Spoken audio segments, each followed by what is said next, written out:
A cena que o corpo de Jason, de 43 anos, foi encontrada é perturbadora. Ele tava com um cabo elétrico no pescoço, com as calças desbotoadas, com a coisa pra fora, e cheio de cortes no corpo. A causa da morte era estrangulamento. A autora do crime era sua namorada, Jessica, de 16 anos. 16 anos. De acordo com ela, o enforcamento, estrangulamento, era algo que os dois usavam pra temperar as relações. Você sabe, né? Fetiche não é algo particular dos dois. Um monte de gente já fez isso, até gente que morreu fazendo isso, porque ela disse que ele morreu por causa que enquanto os dois estavam fazendo as coisas lá, sabe, fazendo tudo ali, usando enforcamento pra, sabe, animar, ele não deu sinal pra ela parar a tempo, e aí ela passou do ponto e ele virou presunto. E esses cortes no corpo dele, cortes profundos por todo o corpo, de acordo com ela tava fazendo isso pra tentar acordar ele.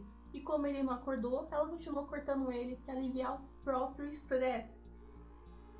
E a justiça achou essa explicação absurda e acabou condenando ela por assassinato. Isso é que a gente vê nos noticiários, na maior parte deles. Que a garota gótica, a namorada gótica mata seu namorado, esquecendo a questão da idade, por causa de um fetiche dos dois que deram errado e tal. Só que os detalhes desse crime, os detalhes da história são mais perturbadores do que só isso. Quem é essa menina? E cadê os pais dessa menina? A Jéssica, desde os 4 anos de idade, faz tratamento psiquiátrico por causa que desde bebê ela já mostrava sinais que a saúde psicológica dela estava em perigo. Ela só começou a falar a partir dos 3 anos de idade. Antes disso, ela era uma criança bem agitada, bem energética, hiperativa o nome, né? Que subia nas coisas, subia em tudo que via pela frente, sabe? Esse tipo de criança fazia tudo menos falar. Aí quando ela começou a falar, aos 3 anos de idade, ela falava umas coisas que ninguém entendia. E só aos 4 anos de idade a mãe foi procurar ajuda. E aí começou a jornada dessa menina, que é muito complicada.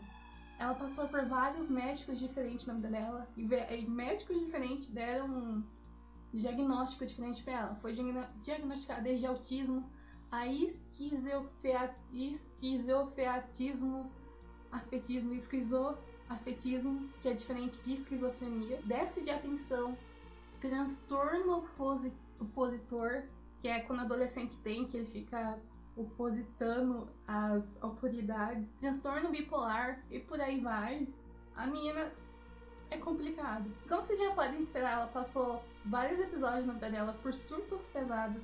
Vou fazer só um resumo porque é muita coisa. Aos 5 anos de idade, ela começou a responder às vozes na cabeça dela, porque essas vozes falavam que as pessoas em volta dela queriam matar ela. Não, imagina a situação. A sua filha começa a falar aos 3 anos de idade, falando coisa que ninguém entende. E quando ela começa a falar coisas que dá pra entender, é respondendo às vozes da cabeça dela. É tipo um filme de terror. E como esperado, ela não conseguia fazer amizades. E um desses motivos, ela não conseguia fazer amizade nem com os familiares, sabe? Os filhos dos familiares, por causa que todo mundo afastava as crianças com medo dela ser má influência. E exclusão social piora problemas psicológicos. Aos 11 anos ela começou a ficar agressiva, ela começou a se cortar e também começar a ir pra cima das outras pessoas. Ela passou a mentir, a xingar, a agredir todo mundo. Ela virou um perigo pra ela mesma e pra todo mundo em volta dela. Ao ponto de que aos 13 anos ela chegou a roubar o carro da própria mãe pra fugir de casa, que ela começou a pegar essa mania de fugir de casa. E aí, pela primeira vez, ela foi presa e aí levada de volta pra casa. Já indo direto pra perto da época do crime, no ano anterior desse crime, ela chegou a ficar internada, tentaram internar ela dentro de um centro, e aí ela fugiu e ficou 3 meses na rua. Como eu disse, desde pequena, ela tava numa corrida pra tentar combater os problemas psicológicos dela. Só que existem vários detalhes além dos problemas dela. Um é que a mãe dela era pobre. Aí você pergunta pra mim, cadê o pai? Então, o pai dela abandonou ela desde bebê, por causa que assim, simplesmente virou as costas e foi embora, foi fazer outra família e deixou a mãe e ela pra trás. A mãe dela conta que chegou a colocar o sobrenome do pai na filha pra ver se o pai se envolvia mais, sabe, na relação. E nem pra dar apoio emocional, quem dirá dinheiro. Então a mãe era sozinha. Outro problema da mãe dela é que a mãe dela era aposentada por invalidez, então ela não trabalhava. Então a mãe dela não tinha dinheiro para pagar os tratamentos. E outra parte era o seguro que pagava os tratamentos. Só que o seguro só pagava algumas coisas, sabe? O seguro só assegurava algumas coisas. Se olhar, tinha muitos hospitais que não aceitavam o caso dela. Ou seja, pode ser que o seguro dava um jeito, mas aí o hospital não queria ela. Ou o hospital aceitava ela, só que dava alta pra ela enquanto ela tava lá ainda se tremendo toda. Ou seja, basicamente os hospitais expulsavam ela porque os hospitais simplesmente não estavam dando conta. Então a vida dela, sabe, o crescimento dela foi indo de hospitais a hospitais diferentes, para escolas especializadas diferentes, tentando encontrar algum lugar. Um detalhe que eu acho importante falar é que nesses hospitais especializados, essa menina costumava sofrer bullying no sentido de apanhar. Ou ela se debatia toda e acabava batendo nos médicos, no pessoal que cuidava, ou ela apanhava das outras crianças. Ou seja, pra piorar, ela vai lá e conhece esse cara, esse Jason aí, de 40 anos. E aí a história fica mais nebulosa ainda. De novo, eu vou falar o resumo por causa que é muito complicado. Você deve estar me perguntando, né, como é que a mãe deixou uma menina de 16 anos, o estado dela, namorar com um cara de 40.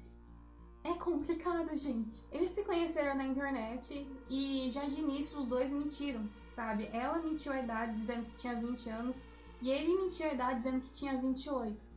Aí eu também descobri que essa menina tem vários perfis, sabe? Perfil no Facebook, por aí, em outros sites, com idades diferentes, mentindo a situação dela, assim. Mas foi descoberto que sim, que esse cara sabia a idade dela, assim, que ficou sabendo, assim, e que continuou namorando com ela de boa. Eu pessoalmente penso que quando um cara fica sabendo da idade da menina, que a menina é menor de idade, ainda mais dessa idade, se ele tem compaixão, se ele tem consciência, sabe, se ele tem caráter, um caráter bom, ele termina a relação. Ele fala, ó, não dá pra continuar desse jeito, e se você continuar fazendo isso, eu vou contar pra sua mãe. Pra tentar proteger a menina dos resultados bostas de escolhas idiotas que ela nem sabe que tá escolhendo, porque é uma criança, ainda mais uma criança na situação dela. No máximo, quando um cara decide continuar a relação, é como se fosse melhor ainda, sabe? Caiu na rede, é peixe, essas coisas, sabe? Porque todo mundo tem consciência da propriedade, todo mundo tem a consciência diferente de um adulto para um adolescente, uma criança com hormônio no corpo. Todo mundo tem consciência disso. Ainda mais na situação dela. E se olhando as fotos dela, mano, não tem nem como você negar a idade. Ela tem cara de menina. Isso aí não é nem um namoro, não dá pra chamar isso de namoro, isso é abuso. É um adulto, um senhor já, 40 anos de idade, já um senhor, tirando proveito de uma adolescente em situação bem vulnerável. E pra piorar, além de ele ter relações sexuais com ela, ele ainda fornecia drogas pra ele, dava as drogas lá, que era heroína, metafetamina, esse tipo de droga. Ou seja, o cara, além de abusar dela, o cara... Imagina uma menina com problemas psicológicos. Ah, olha a matemática. Menina com problemas psicológicos. Aí você mistura droga. Pra piorar, se não podia piorar ainda, eles começam a fazer sadomasoquismo. Inclusive, os dois postavam isso no Facebook abertamente pra todo mundo ver que eles gostavam de um gole pra fazer as coisas, sabe?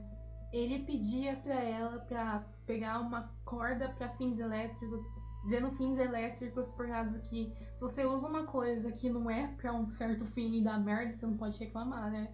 Ele pedia ela pegar a corda e enforcar ele enquanto fazia coisas. Nada contra quem faz isso, sabe? Duas pessoas adultas fazendo certas coisas é diferente de uma criança numa situação que ela tá. Porque imagina a cabeça dela, imagina... Ela já tá a cabeça toda destruída, e aí vem esse cara e já adiciona droga e sadomasoquismo. Imagina como a visão dela distorceu mais ainda. Imagina o estrago que esse cara fez. Se você é adulto fazendo isso, beleza, você sabe o que você tá fazendo. Agora, a situação que ela tava, mano, a mãe dela só foi ficar sabendo sobre a existência desse cara um dia antes do crime. Ela chegou com ele lá do nada, disse a idade de mentira dele, 28 anos. Na desculpa dele consertar um computador Só que aí depois ela contou pra mãe que eles eram ficante, namorado. E a mãe dela, ok, ela disse que não achou nada de errado com ele. Só que qualquer pessoa ia achar algo de errado. Porque mesmo que ele só tivesse 28 anos, é um cara de 28 anos com a menina 16. A menina 16 no estado dela. Qualquer pai ou mãe, não importa que seja, ia falar alguma coisa ao menos. Mas pra ela tudo bem, a ponto de deixar ele dormir junto com a Jéssica no quarto dela. A mãe não deixa claro se ela deu uma permissão mesmo, ou só se cagou pra situação. É que assim, o jeito que ela conta, por causa que uma hora ela conta uma coisa, outra hora ela conta outra coisa, sabe? Ela nunca confessa de fato, parece que ela faz uma meia-culpa do que aconteceu. Uma coisa que essa mãe disse é que ela deixou a Jéssica e esse cara de 28 anos lá consertando o computador juntos e ela foi dormir e deixou ele sozinho. Aí quando ela acordou de madrugada pra procurar pra ver se a Jéssica tava bem, acabou encontrando ele dormindo junto com ela no mesmo quarto. Ela deixou a filha dela, 16 anos, com problemas psicológicos, sozinho com um cara que ela conheceu hoje, sozinho, foi dormir e depois viu os dois dormindo lá no quarto e tudo bem, ela não fez nada. Só que ela fala não, que tudo bem por causa que ele tava dormindo no chão. Essa foi a explicação dela de por que ela não fez nada pra tirar ele dali. Ela chega a dizer que no outro dia, quando amanheceu, ela tentou expulsar ele, mas ele voltou e fazer o quê? Ah, mano. Aí chegamos então no dia seguinte, o dia do crime. A mãe saiu de casa pra poder limpar o carro e deixou de novo a filha sozinha com esse cara. Como todos nós sabemos, a Jéssica acabou matando ele. E o que aconteceu ali? Como aconteceu? Isso é algo assim que, por causa que a Jéssica é que nem a mãe dela, conta várias versões do que poderia ter acontecido. A versão que a Jéssica escolheu, a versão final, pra contar pra polícia, pra manter, foi que quando a mãe dela saiu, os dois aproveitaram pra fazer coisas, sabe? Pra poder ter relações. E aí foram lá pro quarto dela, ela pegou a corda, ele não disse a palavra mágica, e aí ela passou do ponto. Como é que alguém vai dizer algo sendo enforcado? Por causa que se foi isso, o cara, além de bandido, era burro, mereceu morrer. E o jeito que ela seria tão ingênua, depois que o cara parou de se mexer, ela começou a cortar ele, tentando acordar, como eu já contei. Como ele não acordou, ela continuou cortando ele para aliviar o próprio estresse. Até que um momento ela resolveu fazer o que todo adolescente faz quando faz merda. Chamar a mãe. Ela ligou pra mãe, contou que enquanto os dois estavam fazendo sexo, deu errado ali. Aí a mãe volta pra casa e encontra toda a cena. O cara com a corda no pescoço, com a calça desbotoada, morto, cheio de corte. E aí a mãe resolve ligar pra polícia. O problema da versão da Jéssica foi o que ela contou pra mãe dela, por causa que ela contou uma coisa diferente pra mãe dela. E a mãe contou essa versão pra atendente. E o que ela contou pra atendente ficou gravado. E aí a versão que ficou gravada entrou em choque do que ela contou pra polícia e ferrou com a Jéssica. De acordo com o que a mãe contou pra atendente, que a Jéssica contou pra ela, foi que enquanto a Jéssica e esse cara faziam lá seus jogos sexuais, os dois tiveram um desentendimento, começaram a brigar, ele começou a bater nela e ela, pra se defender, decidiu enforcar ele até a morte. Aí a coisa muda, né? Por causa que aí vai pra uma autodefesa, só que foi interpretado como assassinato, como se ela tivesse matado porque quis mesmo. Então, voltando aos fatos, né? A atendente ficou lá ajudando a mãe dela no telefone a tentar reanimar o cara. A mãe ficou só, sabe, seguindo o que a atendente falava, sabe, de fazer respiração, massagear o peito. Só que o problema é que fazia já um tempo que esse cara já tava morto, por causa que a Jéssica enforcou ele, depois ficou abrindo cortes nele, e ele ficou lá, o corpo esfriou, sabe? E aí ela resolveu chamar ajuda, então não tinha o que fazer, ele já morreu. Tipo, ele já tinha chegado no inferno, o capeta já tinha levado ele pro apartamento dele, não tinha mais como voltar. Mas a mãe ficou lá, tentando reanimar ele, ficou lá até a polícia chegar. Adivinha o que a Jéssica fez nesse tempo? Ela fugiu. Ela simplesmente saiu correndo, sem rumo. E aí ela encontrou um carro com as chaves dando sopa, entrou no carro, dirigiu uns 13 quilômetros, sem rumo também. Abandonou o carro no estacionamento, Aí ela ligou pra uma vizinha pra perguntar se os policiais já haviam ido embora pra ela poder voltar. Mesmo assim, ela pegou uma carona aleatória e voltou pra casa. E aí ela foi procurar a mãe dela na casa de outra vizinha. E aí pediu dinheiro e ingressos pra uma banda, pra um show de uma banda. Literalmente ela tava agindo como se fosse um adolescente num dia normal, que não tivesse acontecido nada de errado. E ficou pressionando a mãe pra ganhar dinheiro e ingresso pra poder se divertir. E a mãe simplesmente começou a querer expulsar a menina de casa, porque a polícia estava procurando ela. E aí a mãe, pra tirar ela da casa, falou que os ingressos estavam com outra vizinha. Então ela foi atrás dessa outra vizinha. Quando ela chegou na casa dessa outra vizinha, a coisa já estava apertando, então ela simplesmente roubou as roupas dessa vizinha. E uma dessas roupas era um hijab, sabe? Aqueles panos de tampar o rosto, a cabeça. Não o rosto. O rosto é outro. Só aquele que tampa a cabeça. Quando a polícia foi bater na porta, quem atendeu foi a Jéssica, em vez da vizinha. E a Jéssica, com pano na cabeça, simplesmente disse que era outra pessoa. Usou um nome que ela usava como apelido em um dos perfis do Facebook dela. Tava literalmente tentando se passar por outra pessoa, só que a polícia já sabia que era ela e simplesmente prendeu ela. Mesmo ela tendo apenas 16 anos de idade, e a idade de consentimento no estado dela é 18 anos, ou seja, o que aconteceu foi um estupro.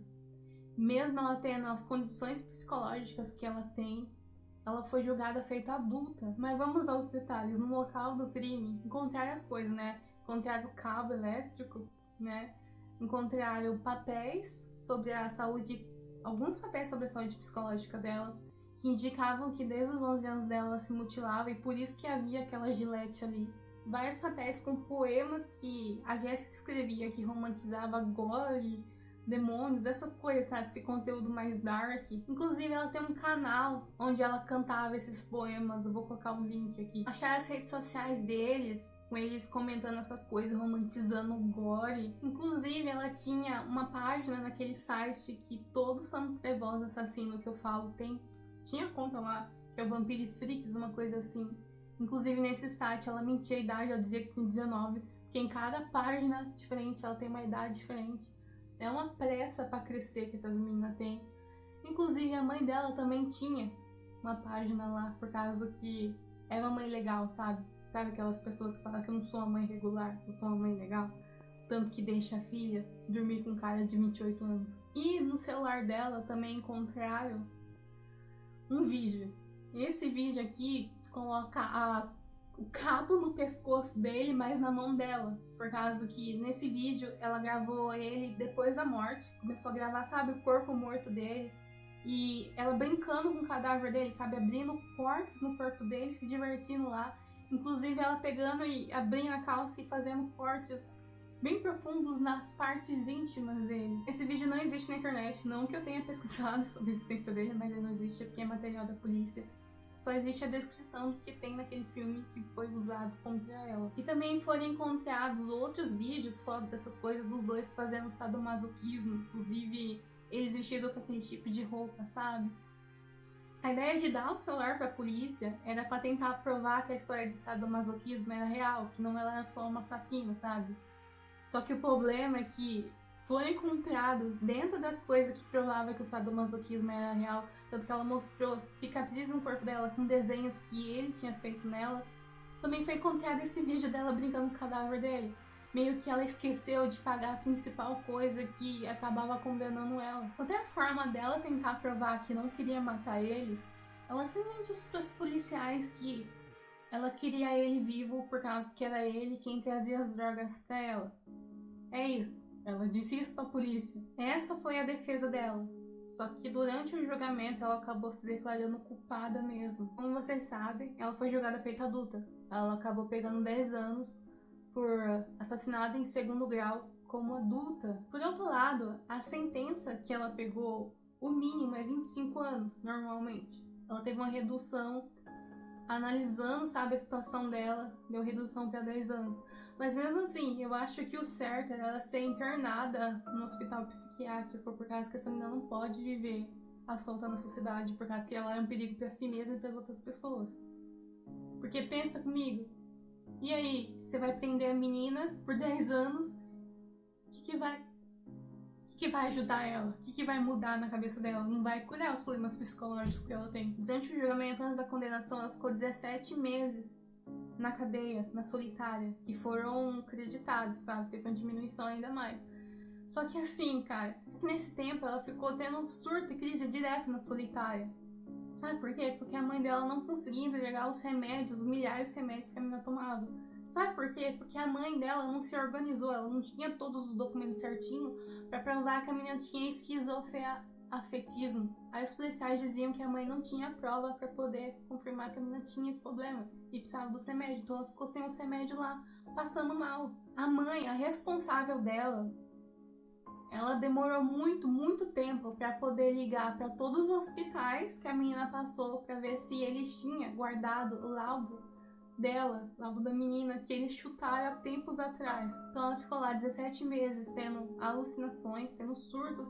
Ela arranjava briga com todo mundo, arranjava briga com os policiais, ela não aguentava ficar lá, porque a mãe não se organizou. Pelo que eu li, a impressão que dá é que essa mãe não é a melhor mãe pra situação. Sabe essa mãe legal, que perdoa as coisas, que deixa a filha namorar e tal? Não é a mãe. Não é a melhor mãe pra uma situação que nem ela, que nem a Jéssica. A Jéssica é uma menina com problemas psicológicos, que tá vulnerável. Ela não pode ficar solta pelo mundo. É só que ninguém escolhe a mãe e ninguém escolhe filho. Vem aleatório. Uma das pessoas que condenou a mãe da Jéssica... Gente, vocês não vão conseguir adivinhar. Adivinha uma das pessoas que condenou a mãe da Jéssica. A mãe do Jason. Como explicar essa situação? A mãe do Jason é aquelas mães, sabe, que mantém o filho no ninho até passar da idade e tal, e fica vitimizando o filho. O cara tinha mais de 40 anos de idade. Ela disse que o filho dela não era um predador sexual, que na verdade ele era uma pessoa muito boa, caridosa, sabe? Uma pessoa maravilhosa. O problema nessa situação era a Jéssica. Ela disse que a primeira vez que ela viu a Jéssica, ela se assustou, pediu pro filho tirar, sabe? Pra expulsar a menina da casa, se referindo a ela como puta barata. Tudo pra tentar defender o filhinho dela de 43 anos da influência terrível dessa menina de 16 anos. O cara era encostado na vida, sabe? Ele teve poucos trabalhos na vida, sabe? Aquele bico ali. Só que ele aguentava só uns dias no trabalho, de acordo com a mãe, defendendo ele, falando assim que... ele não aguentava muito tempo porque os chefes eram maus com ele, sabe? Se aproveitavam dele, maltratavam ele, e ele acabava perdendo o emprego ou se demitindo. Ele era uma vítima, ninguém entendia o próprio rapaz. Aí, de repente, chega essa menina de 16 anos que tem essa influência no pobre menino e aí acaba com a vida dele. Ela falou assim que o filho dela é uma vítima da situação, que a verdadeira culpada é a mãe da Jéssica. E ela falou isso durante o julgamento na cara da mãe da Jéssica. Não é a única pessoa que culpa a mãe da Jéssica por falta de responsabilidade, mas com certeza é a única pessoa que acredita que esse cara é um inocente. Caramba, é um homem de 43 anos, independente de ele não ter experiência na vida, porque a mãe protegia demais. Cara, ficar com a menina de 16 anos na situação dela e dar droga pra ela, sabendo a situação que ela tem, não tem como defender. Esse cara era um bandido, assim, e é um alívio que ele morreu antes de fazer outra vítima. Tanto que a Jéssica chegou a ter um grupo de apoio que chegou a arrecadar $10.000 para tentar ajudar a menina se caso ela tivesse uma chance de recorrer. Esse grupo dizia que a Jéssica era só vítima de exploração sexual, que acabou caindo nas garras da situação, sabe? Uma pessoa com autismo, com esquizofreatismo, eu não vou conseguir falar essa palavra direito, mas dá pra entender. Pessoa com esses problemas, ela não tem a percepção do mundo que nem a gente tem, sabe? Eles não enxergam o mundo que nem a gente vê. Pode ser que naquele momento ela se sentiu atacada, pode ser que aconteceu o que ela disse, que ela não viu, ela não sentiu ele dando um sinal pra ela parar. E como eu disse, uma pessoa que não tem a sua percepção normal não consegue entender o que fez de errado. Então não adianta você tentar punir a pessoa, você deixar ela na cadeia. Pode ser pela vida toda da pessoa. Ela nunca vai aprender, entende? Porque ela não enxerga como a gente enxerga. Então não vai adiantar, esses 10 anos de cadeia não vai fazer nada por ela, não vai nem trazer o cara de volta.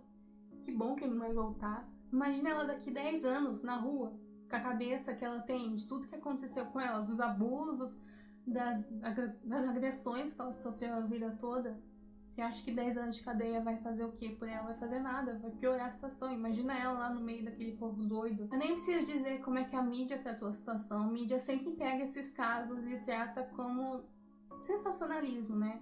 Se você pesquisar isso, você vai sempre achar um título de ai, a menina gótica mata namorado, ignorando a diferença de idade. Não, porque o fetiche deu errado, da menina gótica, isso, aquilo. Ignora que ela é um exemplo do que a falta de auxílio para pessoas na situação dela, de uma filha de uma mãe solteira que não tem condições para criar ela, que não tem um hospital, que não tem um lugar para poder proteger ela do mundo e dela mesma. O que acontece com essas pessoas? Essas pessoas, ou o mundo acaba devorando elas, ou elas acabam atacando o mundo para tentar se proteger. É esperado